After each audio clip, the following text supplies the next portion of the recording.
Hello बच्चों, हम लोग डायमेंशनल एनालिसिस पे काम कर रहे थे। डायमेंशनल एनालिसिस का लेक्चर 2 लेकर के आए हैं, जिसमें हम लोग कई सारी जो फिजिकल क्वांटिटीज़ हैं उनके डायमेंशनल फार्मूला की बात करने वाले हैं और देखने वाले हैं कि उनकी डायमेंशंस क्या हैं और उनकी यूनिट्स क्या हैं। तो बने रहिए आप हमारे साथ इस वीडियो लेक्चर में। इस वीडियो लेक्चर में आपको जो डायमेंशंस और डायमेंशनल एनालिसिस हैं उन बहुत सारी जो फिजिकल क्वांटिटीज़ हैं वो आपको डेराइव करना आएगा।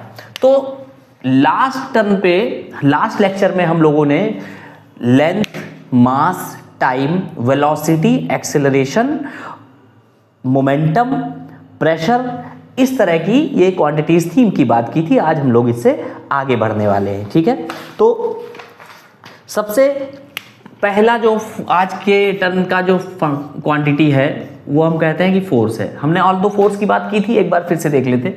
फोर्स क्या होता है? मास इनटू एक्सीलरेशन, ठीक है। तो मास का जो मेरा मास के लिए हम m यूज करेंगे और एक्सीलरेशन का जो डायमेंशनल फॉर्मूला है वो LT-2 है। तो जो फोर्स है, फोर्स का डायमेंशनल फॉर्मूला क्या आ जाएगा? MLT-2, ठीक है बच्चों। ये एक इंपॉर्टेंट फिजिकल क्वांटिटी है जिसको हमें याद रखना है। मैकेनिक्स में हमें इसका बहुत यूज रहेगा, बार बार ये यूज होगी। तो इसको मुझे क्या करना है? इसको हम सभी लोगों को रट लेना है, ठीक है बच्चों। ओके, ये एक बात कि फोर्स जो है मेरा मास इंटू एक्सेलरेशन होता है और फोर्स की जो डायमेंशनल फॉर्मूला है वो MLT-2 होता है। ओके, फोर्स के बाद जो नेक्स्ट एक फिजिकल क्वांटिटी आती है वो आती है वर्क। जैसे मैं आपसे कहता हूं कि वर्क क्या है, वर्क के बारे में, वर्क का फॉर्मूला क्या होता है, तो हम सीधी भाषा में बोलते हैं work is equal to force into displacement, ठीक है। ओके, अभी फोर्स की बात कर ले तो फोर्स का जो फॉर्मूला है वो फॉर्मूला हम यहां पे डेराइव कर चुके हैं, ये देख चुके हैं, मास इनटू एक्सीलरेशन।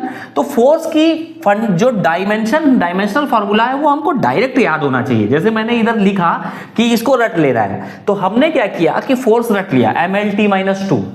अब वर्क की बात आई तो फोर्स इनटू डिस्प्लेसमेंट। तो फोर्स की जो हमारी डायमेंशनल फॉर्मूला था वो हमने डायरेक्ट यहां पे रख दिया क्योंकि हमें रटा हुआ था। अगर हमें ये रटा नहीं होता, हमने इसको याद ना किया होता, तो हम दो क्या करते? मास इनटू एक्सीलरेशन, फिर मास के लिए कैपिटल M, एक्सीलरेशन के लिए LT-2, MLT-2, ठीक है। तो अभी क्या हो गया? अपने को ये याद हो गया है। फोर्स में मैंने क्या डाला? MLT-2, ठीक है बच्चों। डिस्प्लेसमेंट के लिए जो यूनिट है वो मीटर होती है और जो इसमें हम यूज करते हैं L यूज करते हैं डायमेंशनल फॉर्मूला में। तो वर्क का जो मेरा डायमेंशन आया, डायमेंशनल फॉर्मूला आया, वो आया ML2T-2। क्या हुआ? ML2 कैसे आया? ये 2 ऐसे आया कि L पे पावर 1 है और यहां पे भी L पे पावर 1 है।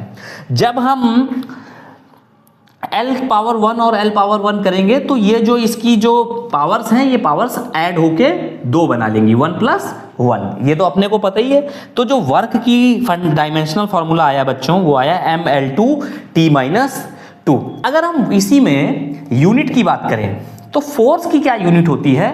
फोर्स की यूनिट होती है बच्चों न्यूटन। ये क्या है?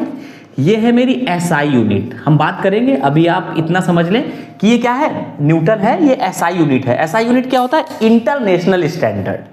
इंटरनेशनल स्टैंडर्डाइजेशन जो है वहां पे हमने फोर्स की यूनिट को एक्सेप्ट किया है कि फोर्स की यूनिट जो होगी वो होगी न्यूटन। तो अगर आपसे इन फ्यूचर कोई पूछता है कि भाई फोर्स की SI यूनिट बताइए, तो आप बात करेंगे कि फोर्स की जो SI यूनिट होती है वो न्यूटन होती है।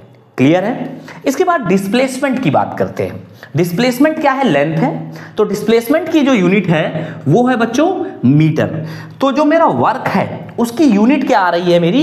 इसको ऐसे एक्चुअली नहीं लिखते हैं। जब हम यूनिट लिख रहे होंगे तो इसको कैपिटल N और इस तरह से लिखा जाता है। Capital N itself means Newton, ठीक है। M मतलब मीटर। तो न्यूटन मीटर जो है बच्चों, ये क्या हो गया मेरा? जूल। जूल जो होता है वो वर्क की यूनिट होती है, ठीक है। वर्क की यूनिट मेरी जूल हो सकती है, ठीक है। तो ये एक बात मुझको समझ में आई कि वर्क की जब हम बात करेंगे तो फोर्स इनटू डिस्प्लेसमेंट और जो यूनिट आई वो जूल में आई बच्चों, और जो हमारा डायमेंशनल फॉर्मूला आया वो आया mL2T-2। अब हम फोर्स वर्क के डायमेंशन की बात कर लेते हैं। तो वर्क के डायमेंशन में हमने कहा कि मास की जो डायमेंशन है वो 1 है, लेंथ की जो डायमेंशन है बच्चों वो 2 है, और टाइम की जो डायमेंशन है वो -2 है। ठीक है, तो होपफुली मुझे ये महसूस हो रहा है कि आपको ये बात समझ में आ रही है। ठीक है, अब इसके बाद जैसे वर्क हो गया तो मैं आपको बताना चाहूंगा कि वर्क जो होता है वो एक फॉर्म ऑफ एनर्जी है। Work is a form of energy, ये बात अपने को याद रखनी है कि क्या है, work is a form of energy. ठीक है, तो जो यूनिट मेरे वर्क की होगी वही यूनिट बच्चों एनर्जी की भी होने वाली है। मतलब कि एनर्जी जो है उसको उसकी यूनिट और वर्क की यूनिट सेम होने वाली है। मतलब वर्क की यूनिट तो जूल है, तो इस तरह से जो एनर्जी की यूनिट होगी वो भी क्या हो जाएगी, वो भी न्यूटन मीटर या जूल हो जाएगी। अब अगर वर्क की यूनिट जूल, एनर्जी की यूनिट जूल हो गई, तो हमारा जो डायमेंशनल फॉर्मूला आएगा एनर्जी के लिए वो भी सेम होगा, mL2T-2 ही होगा। ठीक है, तो एनर्जी बहुत तरह की हो सकती है, kinetic energy, potential energy, nuclear energy, thermal energy, कोई भी एनर्जी हो बच्चों, सभी एनर्जीज का जो मेरा डायमेंशनल फॉर्मूला आएगा वो mL2T-2 ही होने वाला है। ये बात अपने को याद रखनी है। ठीक है,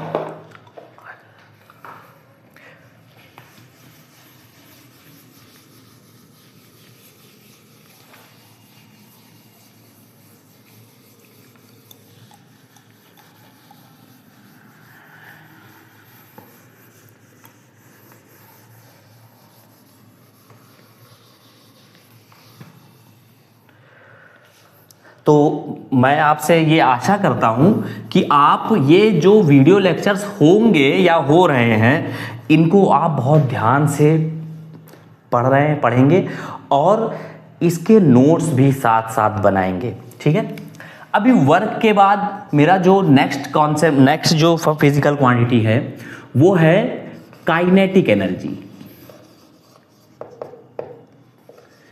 काइनेटिक एनर्जी, इसको हम ऐसे लिख दें K.E. तो काइनेटिक एनर्जी का फॉर्मूला हम लोगों ने क्लास 9th में पढ़ा है, ½ mv²। अगर याद है तो ठीक है, और अगर नहीं याद है तो उसमें हमें कोई चिंता करने की बात नहीं है, याद हो जाएंगी सारी चीजें। ½ mv²। ठीक है, यहां पे जो m है ये मास है और v क्या है बच्चों, वेलोसिटी है। ठीक है, मतलब कि अगर कोई बॉल है m मास की, समझ लेंगे ये m मास की बॉल है और इसको v वेलोसिटी से अगर हम फेंक रहे हैं तो जो ये v वेलोसिटी से चल रही है तो इसकी जो काइनेटिक एनर्जी होगी वो क्या हो जाएगी, ½ mv²। तो होपफुली आपको ये बात समझ में आई। अभी इसकी जब यूनिट की बात करेंगे हम तो ये 1/2 है, ये तो मेरा कांस्टेंट है, तो 1/2 हाफ है, इसकी तो कोई यूनिट होनी नहीं है। ठीक, मास क्या है, मास मेरा केजी में है। ठीक है, वेलोसिटी बच्चों मीटर पर सेकेंड, वेलोसिटी की यूनिट क्या होती है, मीटर पर सेकेंड, और उसकी पावर कितनी लगी हुई है, 2। ठीक है, तो जो काइनेटिक एनर्जी है उसकी यूनिट आई kilogram metre square upon second square. Clear है, अब इस यूनिट से ही हम जो है आगे डायमेंशनल फॉर्मूला की तरफ बढ़ने वाले हैं। ठीक है, किलोग्राम मतलब हम, ये क्या है मेरे पास, मास है कि नहीं, मास है। मास को हम डिनोट करते हैं डायमेंशनल फॉर्मूला लिखते समय कैपिटल M से। ठीक है, यहां पे वेलोसिटी है मेरी, वेलोसिटी की जो डायमेंशन है वो हम लोगों ने याद करी हुई है LT-1। ठीक है, LT-1 की पावर 2। हाँ, तो जो फॉर्मूला ये आया एम एल की पावर 2 हो जाएगा क्योंकि होल में ब्रैकेट है बच्चों, और टी की पावर -2 हो जाएगा, ml2 T to the power -2।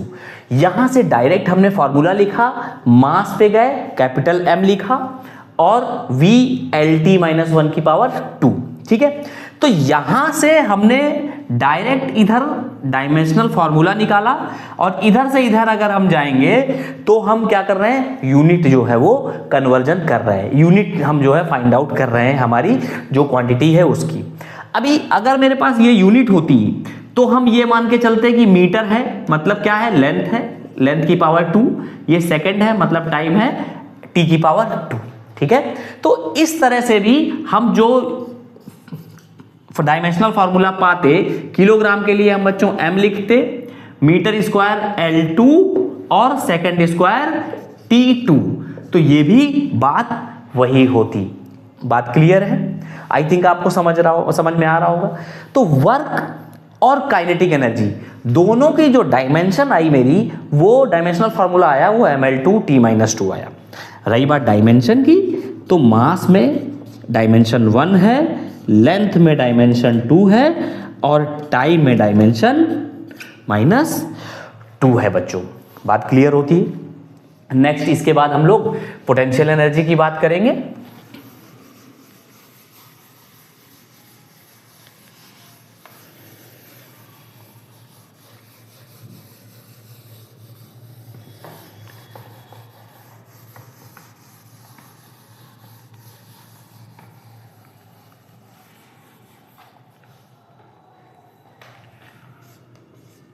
बात कर रहे हैं पोटेंशियल एनर्जी की। अब देखिए ये बात तो क्लियर है कि ये भी एनर्जी है। जब ये भी एनर्जी है तो ये कंफर्म है कि इसकी जो डायमेंशन फॉर्मूला है वर्क के डायमेंशनल फॉर्मूला के जैसा ही होगा या काइनेटिक एनर्जी के डायमेंशनल फॉर्मूला के जैसा ही होगा। तो मतलब ये तो क्लियर है कि हमारा जो डायमेंशनल फॉर्मूला है वो ml2t-2 ही होना है। बट देखते हैं कि कैसे आता है। पोटेंशियल एनर्जी का फॉर्मूला जो है बच्चों वो है mass into gravitational acceleration into height. ठीक है, हमें समझना है पोटेंशियल एनर्जी क्या है, mgh। m है मास, g है एक्सीलरेशन ड्यू टू ग्रेविटी और h है हाइट। ये सारी बातें हम लोग आगे चल के पढ़ने वाले हैं, बहुत बड़े लेवल पे पढ़ेंगे। ठीक है, mass, acceleration due to gravity and height एक बार समझ भी लेते हैं। एक ऑब्जेक्ट है, इसका अपना कोई मास है, एक बॉल है, इसका मास m है। ठीक है, इसका मास जो है बच्चों m है। अभी इस पे ग्रेविटेशनल एक्सीलरेशन जो है वो g लग रहा है और ये कितनी हाइट पे है, जमीन से, ये जमीन से h हाइट पर है। ठीक, तो इसके पास हाइट की वजह से एक एनर्जी होगी, वो एनर्जी जो होगी वो पोटेंशियल एनर्जी होगी और जब इसको रिलीज किया जाएगा तो ये बॉल नीचे की तरफ आ जाएगी। तो इसकी यूनिट की अगर मैं बात करूं, किलोग्राम, मास है तो किलोग्राम में जाएगा। एक्सीलरेशन, एक्सीलरेशन क्या है, change in velocity per unit time, तो मीटर पर सेकेंड स्क्वायर इसकी यूनिट होगी और हाइट जो है ये क्या है, मीटर में है। तो यहाँ पे जो मेरे पास यूनिट निकल के आई, किलोग्राम मीटर स्क्वायर पर सेकंड स्क्वायर। ठीक है, ये सेम वही यूनिट है जो हमने काइनेटिक एनर्जी में भी निकाली थी। इसके बाद हम क्या करने वाले हैं, अलग अलग जो भी टर्म है मेरे पास, इन सब की हम डायमेंशनल फॉर्मूला बनाते हैं। ठीक, पोटेंशियल एनर्जी, ठीक है, मास, मास की जगह हमने क्या किया, कैपिटल M प्लेस कर दिया क्योंकि डायमेंशनल फॉर्मूला लिख रहे हैं। जी, ये एक्सीलरेशन है तो एक्सीलरेशन का जो डायमेंशनल फॉर्मूला है बच्चों वो हम डिराइव कर चुके हैं, LT-2 होता है। हाइट, हाइट बच्चों लेंथ है। ठीक है, तो यहां पे जो मेरे पास डायमेंशनल फॉर्मूला आया वो आया ml2t-2। ठीक है, काइनेट पोटेंशियल एनर्जी के लिए भी। और जो डायमेंशन आई, मास में आई 1, लेंथ में आई 2 और टाइम में आई -2। आई होप आपको बात क्लियर हो रही होगी।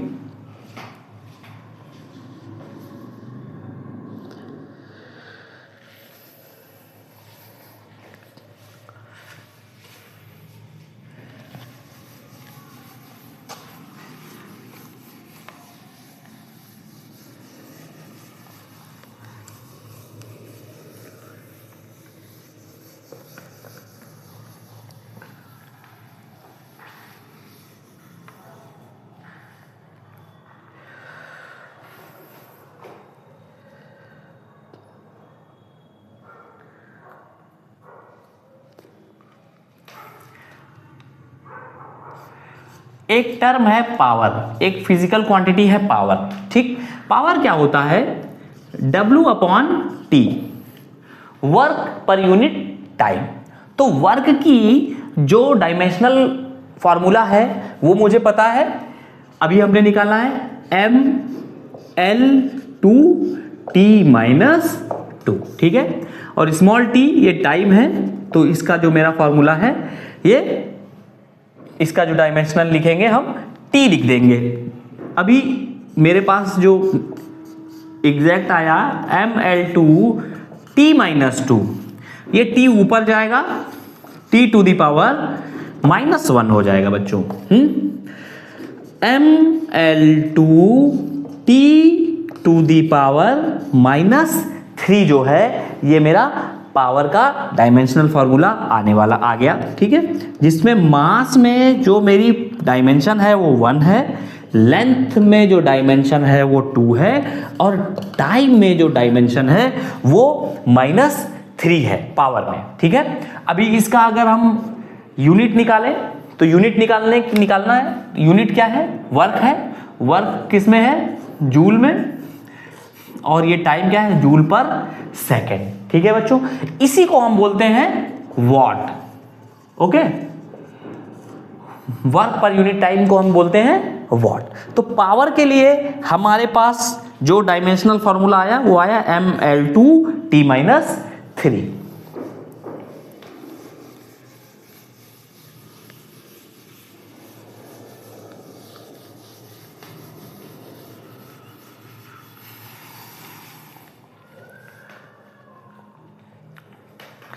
अब एक नेक्स्ट टर्म आता है मोमेंट ऑफ फोर्स। नेक्स्ट जो फिजिकल प्रॉपर्टी है मेरी वो है मोमेंट ऑफ फोर्स, ठीक है। मोमेंट ऑफ फोर्स क्या है? बेसिकली जैसे ये कोई पॉइंट है, यहां पे मैंने इस तरीके का कोई एक बार है, ब्लॉक, एक रॉड है, और इस रॉड को मैंने यहां पे एक कील से, नेल से फिक्स कर दिया है, ऐसे यहां पे कील बांध करके, कील ठोक करके ऐसे फिक्स कर दिया है। अभी यहां से मैं जब फोर्स लगाऊंगा तो ये इस तरह से घूमेगा, ठीक है। तो मैंने क्या किया, यहां पे एक फोर्स F लगाया और यहां पे डिस्टेंस D है, ठीक है। तो मोमेंट ऑफ फोर्स क्या है? वो है मेरा फोर्स इनटू डिस्टेंस, कुछ इस तरह का, ठीक है। क्या है? फोर्स इनटू डिस्टेंस, कुछ इस तरह का बच्चों। तो यहां पे जो मेरा फोर्स है, बाकी मैं मोमेंट ऑफ फोर्स जब पूरा टॉपिक चलेगा मैकेनिक्स में तो बहुत आगे तक जाएंगे इसमें, बट अभी थोड़ा सा मैं एक हिंट दे रहा हूं केवल, जिससे कि हमारा डायमेंशनल फॉर्मूला आ जाए और हमें थोड़ा सा आइडिया भी लग जाए कि मोमेंट क्या होता है, ठीक है। फोर्स के लिए हमारे पास जो डायमेंशनल फॉर्मूला है वो है mL/T-2, ठीक है बच्चों। डिस्टेंस के लिए जो मेरे पास डायमेंशनल फॉर्मूला है वो है L, ठीक। तो टोटल क्या आया? mL/T-2, ये मेरा डायमेंशनल फॉर्मूला आया आपका मोमेंट ऑफ फोर्स का, ठीक है। अभी मुझे क्या करना है, इसकी डायमेंशन बतानी है। तो मोमेंट ऑफ फोर्स में मास की डायमेंशन 1 है, लेंथ की डायमेंशन 2 है, और टाइम की डायमेंशन -2 है बच्चों। बात क्लियर होती है? आई थिंक आपको ये बात समझ में आ रही है, अच्छे से आ रही है, ठीक है। इसके बाद नेक्स्ट एक फिजिकल क्वांटिटी है जिसको हम इंपल्स के नाम से जानते हैं। इंपल्स बात करेंगे आगे भी, अभी देख लेते हैं इंपल्स।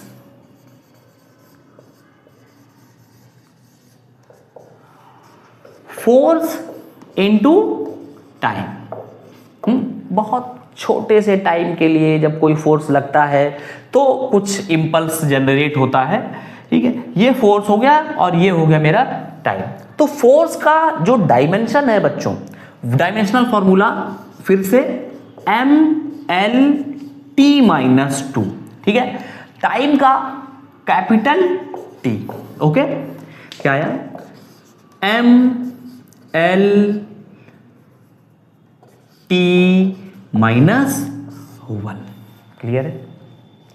अच्छा, इसमें एक चीज मैं आपको बताना चाह रहा हूं, आप सबको पता है लेकिन एक बार फिर से मैं चाहता हूं कि एक बार सभी बच्चों को बता दूं अगर कोई कंफ्यूजन है। जैसे x की पावर 2 है, इसमें हम x की पावर 2 मल्टीप्लाई करते हैं तो जो मेरा फाइनल रिजल्ट होगा x की पावर 2 प्लस 2 होने वाला है, x की पावर 4। ठीक है, अगर ऐसा कुछ है x की पावर 3 इंटू एक्स की पावर -2, ठीक, तो क्या होगा x की पावर 3 प्लस -2 x की पावर 1। वैसे मुझे पता है आप सब लोग बहुत इंटेलिजेंट हो, बट उसके बाद भी मे भी हम इसमें जो भी डिस्कस मतलब एक बार मैंने सोचा कि आपको बता दूं। तो ये जो पावर मेरी हो रही है, ये पावर का जोड़ घटाना है, उस हिसाब से हो रहा है। ठीक है, इसके बाद अगर हम इसकी यूनिट की भी बात कर लेते हैं, फोर्स की यूनिट होती है बच्चों न्यूटन और टाइम की यूनिट होती है सेकेंड। ठीक है, क्लियर है? अच्छा, नेक्स्ट इसके बाद हम बात करते हैं, एक क्वांटिटी है, फिजिकल क्वांटिटी, जिसको हम बोलते हैं स्ट्रेस। ठीक है, बात करते हैं हम किसकी? स्ट्रेस की। स्ट्रेस सिग्मा से डिनोट करेंगे, इसको सिग्मा से हम डिनोट करते हैं।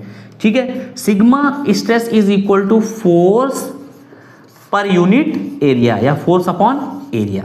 ठीक है, तो ये मेरी स्ट्रेस है।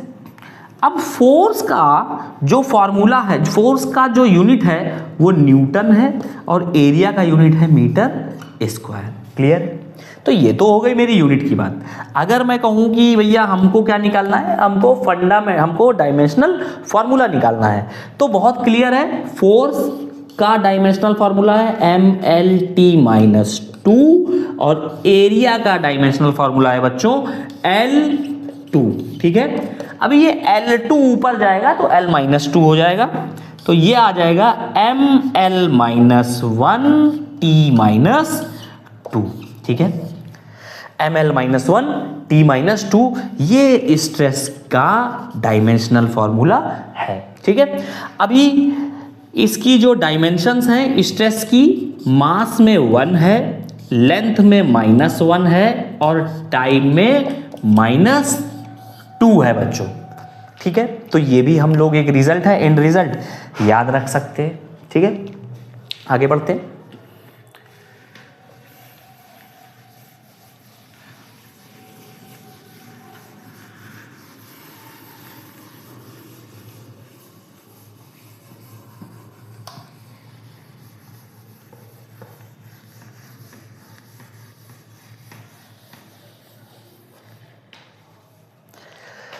नेक्स्ट इसके बाद हम देखते हैं एक फिजिकल क्वांटिटी है strain.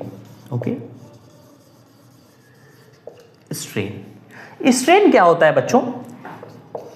Change in length upon original length. ठीक है, डेल्टा जो है ये मुझे बताता है चेंज के बारे में, ये एक सिग्नेचर है, साइन है, जिससे हम समझ सकते हैं कि ये हमको लेंथ की चेंज के बारे में बता रहे हैं। ठीक है, तो चेंज इन लेंथ, मैंने अगर बोला कि कोई वायर है उसको हमने खींच दिया, पहले वो 1 मीटर का था, अभी वो 1.5 मीटर का हो गया। ठीक है, तो उसकी लेंथ में कितना चेंज हुआ? पहले कितना था? पहले था वो 1.5 मीटर, सॉरी 1 मीटर, बाद में वो कितना हो गया, खींच करके 1.5 मीटर उसको कर दिया। तो जो लेंथ में चेंज आया बच्चों वो कितना आया? 0.5 मीटर। तो जो चेंज इन लेंथ का हो या लेंथ का हो, दोनों की यूनिट क्या रहने वाली है? मीटर। लेंथ की भी यूनिट क्या है? मीटर। तो मीटर मीटर आपस में कैंसिल आउट हो गए और हमने देखा कि यहां पे यूनिट नहीं है पिक्चर में। ठीक, तो स्ट्रेन की अगर मैं बात करूंगा तो हम कहेंगे कि स्ट्रेन जो है वो एक ऐसी फिजिकल क्वांटिटी है जो कि यूनिट लेस है। ठीक है, ये इंपॉर्टेंट पॉइंट हो जाता है कि strain is a unit less physical quantity. Clear है? अच्छी बात है। अभी अगर इसकी यूनिट नहीं है तो इसकी डायमेंशन भी नहीं होगी। मैंने बोला कि भाई मीटर है, लेंथ कर दो, यहां पे भी नीचे मीटर है, लेंथ कर दो, कर दिया। बट इसके बाद क्या हुआ? L कैंसिल आउट हो गया, इसको ऐसे भी लिख सकते हैं। ठीक, M0 L0 T0। तो जो स्ट्रेन है वो क्या है बच्चों? एक डायमेंशन लेस क्वांटिटी। कैसे? देखिए ये मेरा डायमेंशनल फॉर्मूला है m0 l0 t0। मास में डायमेंशन क्या है? 0, लेंथ में डायमेंशन क्या है? 0, और टाइम में भी डायमेंशन क्या है? 0। तो डायमेंशन लेस क्वांटिटी हो गई। स्पेलिंग मिस्टेक हो गई है जल्दी की वजह से, डायमेंशन लेस। ठीक है, क्लियर है बच्चों? तो एक बात यहां से अपने को समझ में आ रही है कि जो क्वांटिटी यूनिट लेस है, जो क्वांटिटी यूनिट लेस है वो डायमेंशन लेस होगी। ठीक है, अब इसके बाद जो नेक्स्ट मेरे पास क्वांटिटी आने वाली है फिजिकल क्वांटिटी, उसकी बात करेंगे। नेक्स्ट जो फिजिकल क्वांटिटी है बच्चों वो है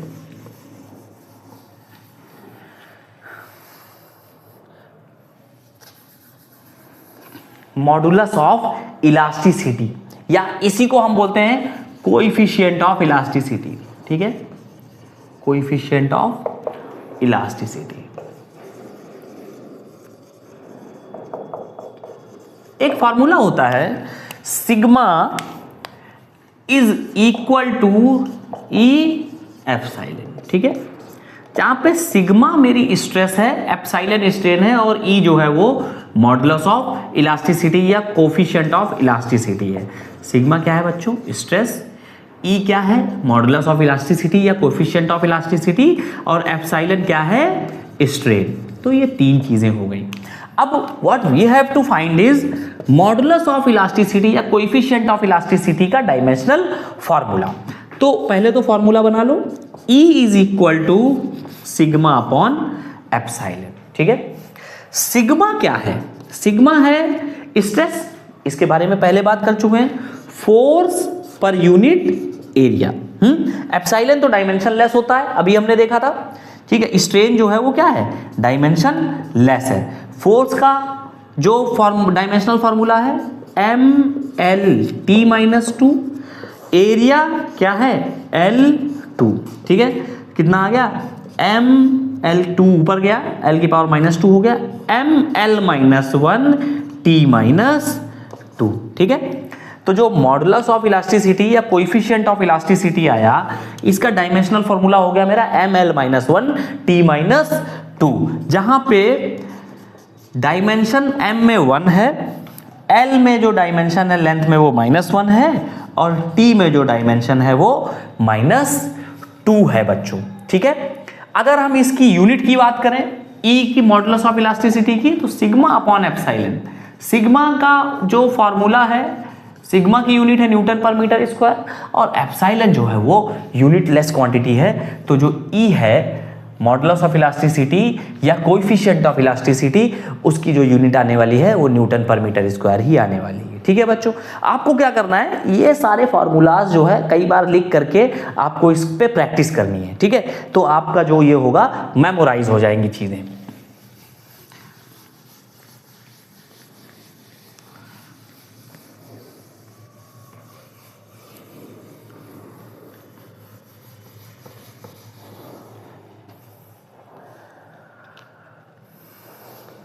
नेक्स्ट जो मेरा आता है वो है सरफेस टेंशन। ठीक है, नेक्स्ट जो फिजिकल क्वांटिटी है बच्चों वो है सरफेस टेंशन। सरफेस टेंशन है पानी में या जो लिक्विड है उनकी अपनी एक क्वालिटी होती है, उसके बारे में जब हम फ्लूइड का पार्ट पढ़ रहे होंगे तब बात करेंगे। बट अभी हम केवल अपना काम भर का देख लेते हैं। T is equal to force per unit length. ठीक है, ये क्या है? Surface tension, force per unit length.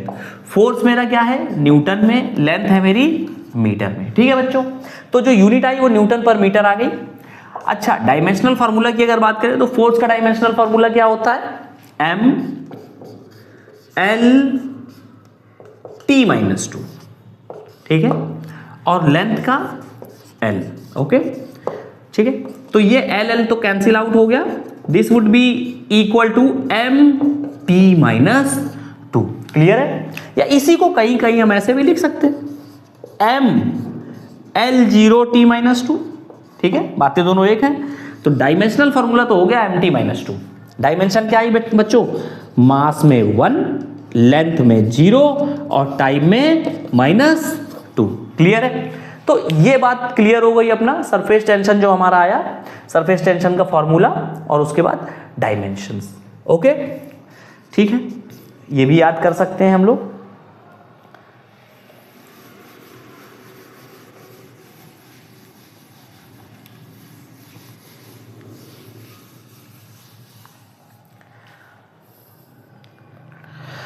इसके बाद एक नेक्स्ट जो यूनिट है, एक जो क्वांटिटी है, coefficient of viscosity. Coefficient of viscosity की बात करते हैं, ठीक है।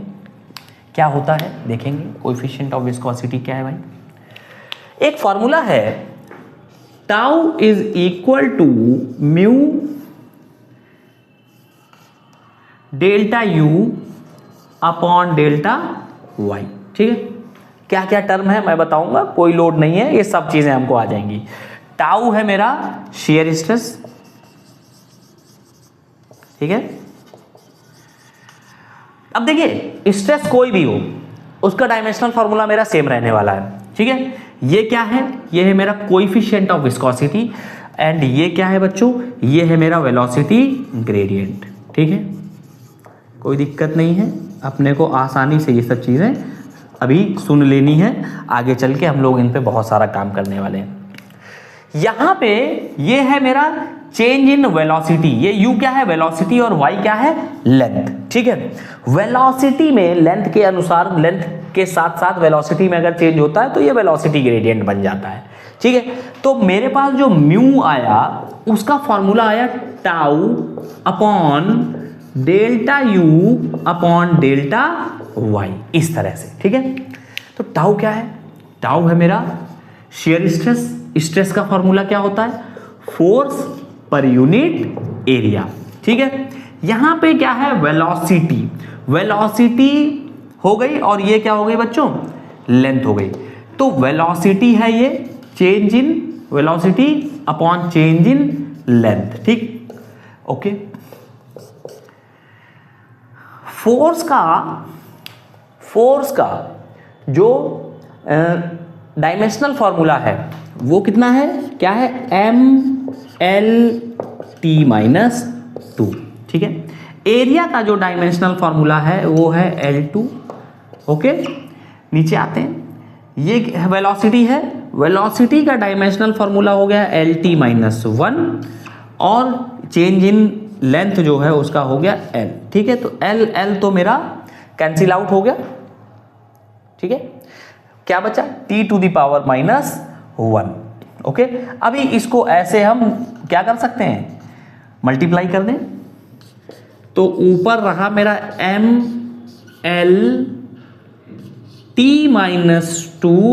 अपॉन L2T-1, ठीक है। क्या आया ये आ गया मेरा ML-1T-1,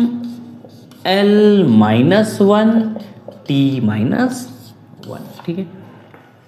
क्लियर है?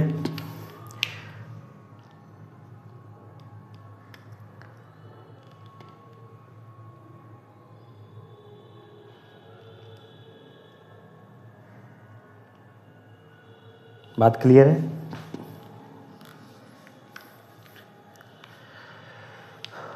अब अगर इसी में ये मेरा डायमेंशनल फॉर्मूला हो गया, अगर मैं बात करूं डायमेंशंस की तो मास में 1 डायमेंशन है, लेंथ में -1 डायमेंशन है और टाइम में -1 डायमेंशन है, ठीक है।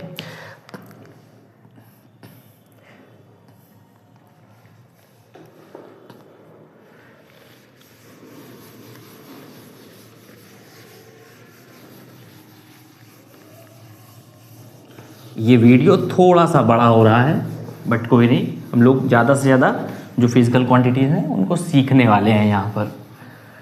नेक्स्ट जो आया वो आया मेरा ग्रेविटेशनल कांस्टेंट या ग्रेविटेशन कांस्टेंट, ठीक है।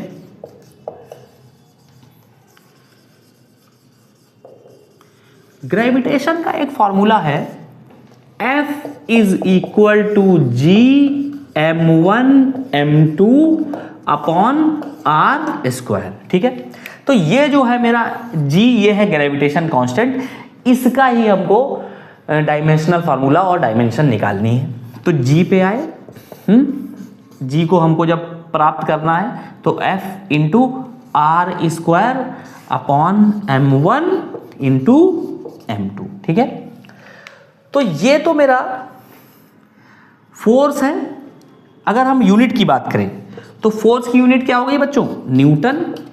ये डिस्टेंस है, ठीक, r क्या है मेरा? डिस्टेंस है। एक बार समझ लेते हैं, ये मास है, m मास है बच्चों, r जो है वो मेरी डिस्टेंस है।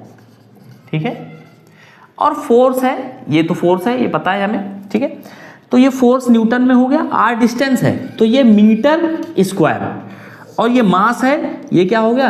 Kilogram square. तो ये ओवरऑल मेरा क्या आ गया? Newton metre square upon kilogram square. Clear है? तो ये तो हो गई मेरा जो ग्रेविटेशन कांस्टेंट है उसकी यूनिट। अभी अगर बात करें कि इसकी जो डायमेंशनल फार्मूला है वो क्या होगा, तो फोर्स का डायमेंशनल फार्मूला क्या होता है बच्चों? m l t minus 2। बात क्लियर? ये डिस्टेंस है r l की पावर 2। ठीक है, और ये क्या हो गया मेरा? मास। मास हो गया मेरा m2। बात क्लियर? m की पावर 1, ये m ऊपर जाएगा, m की पावर माइनस 2 हो जाएगा, तो ये हो जाएगा मेरा m to the power minus 1 l3t minus 2। ठीक है, बात क्लियर है? तो ये जो मेरा ग्रेविटेशन कांस्टेंट का जो डायमेंशनल फार्मूला आया वो आ गया m